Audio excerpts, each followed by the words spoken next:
Hello, welcome back to my YouTube channel Divya unfiltered. സുഖമല്ലായിരിക്കും.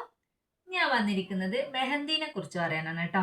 നമുക്ക് വീടുകളിലൊക്കെ ഇപ്പൊ നട്ടു വളർത്തുന്നുണ്ട് അല്ലെ. നമ്മൾ ഹെന്നയൊക്കെ ചെയ്യുന്നത് കൊണ്ട് എല്ലാ അധിക വീടുകളിൽ ഇപ്പൊ മൈലാഞ്ചി ഇല കിട്ടും അല്ലെ. ഇപ്പൊ കൂടുതലായിട്ട് മൈലാഞ്ചി ഇലയുള്ളവര് ഒന്ന് ഇത് തയ്യാറാക്കി നോക്കണേ. ഞാൻ പറയുന്നത് പോലെ മൈലാഞ്ചി ഇല നമ്മള് കഴുകി നന്നായിട്ട് കഴുകിയിട്ട് ഉണക്കുക നന്നായിട്ട് 2-3 ദിവസം കുറച്ച് നല്ലോണം തന്നെ ഉണങ്ങണം, എന്നെങ്കിലല്ലേ നന്നായിട്ട് പൊടിയുള്ളൂ.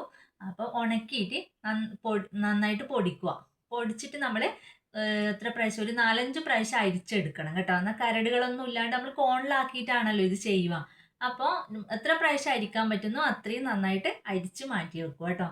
ഈ അരിച്ചു മാറ്റി വെച്ചതിലേക്ക് നമ്മൾ എന്താക്കുക, നാരങ്ങ നീരും അതുപോലെ എത്ര മിനുസം കൂടുന്നോ അത്രയും നല്ലതാണ് കേട്ടോ. നമ്മൾ ഈ അരിച്ചു മാറ്റി വെക്കുന്നത് എത്രയാണോ മിനുസുള്ളത് അത്രയും നമുക്ക് എളുപ്പത്തിൽ ഡിസൈൻ ചെയ്യാൻ വേണ്ടിയിട്ട് കഴിയും.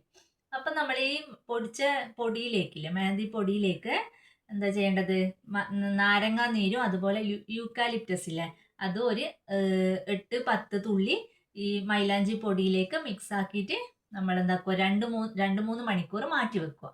അത് മാറ്റി വെച്ചതിന് ശേഷമാണ് നമ്മൾ ഈ കോണിലേക്ക് നിറച്ചിട്ട് ഇടുന്നത് കേട്ടാ.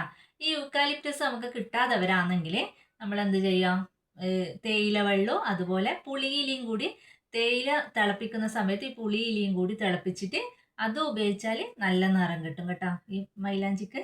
അങ്ങനെ കോണുകളിലാക്കിയിട്ട് നമുക്ക് നന്നായിട്ട് ഡിസൈൻ ചെയ്യാൻ പറ്റും. ഓക്കെ, എല്ലാവരും ചെയ്ത് നോക്കണേ. പിന്നെ ഈ നമ്മൾ മെഹന്തി നമ്മൾ ഇട്ട് കഴിഞ്ഞ 1 മണിക്കൂറെല്ലാം കഴിഞ്ഞ് നമ്മളത് മാറ്റുമല്ലോ. മാറ്റിക്കഴിഞ്ഞാൽ നമ്മൾ എന്താ, നല്ല റെഡ് കളർ കിട്ടാൻ വേണ്ടിയിട്ട് ഇത് പൊളിഞ്ഞു കഴിഞ്ഞ് കഴിഞ്ഞാൽ മെഹന്തി ഇട്ടതെല്ലാം അടർന്ന് വീഴൂലേ. ആ സമയത്ത് നമ്മൾ എന്താക്കുവാന്ന് വെച്ച് കഴിഞ്ഞാൽ നാരങ്ങ നീരിലേക്ക് കുറച്ച് പഞ്ചസാരയും കൂടി മിക്സ് ആക്കിയിട്ട് ഒരു കോട്ടൺ വെച്ചിട്ട് നമ്മൾ മെഹന്തി ഇട്ട ഭാഗങ്ങളിലൊക്കെ ഒന്ന് നനച്ചു കൊടുക്കുക. അപ്പം നല്ല കളർ കിട്ടും കേട്ടോ. എല്ലാവരും ഒന്ന് ചെയ്ത് നോക്കണേ. ബൈ.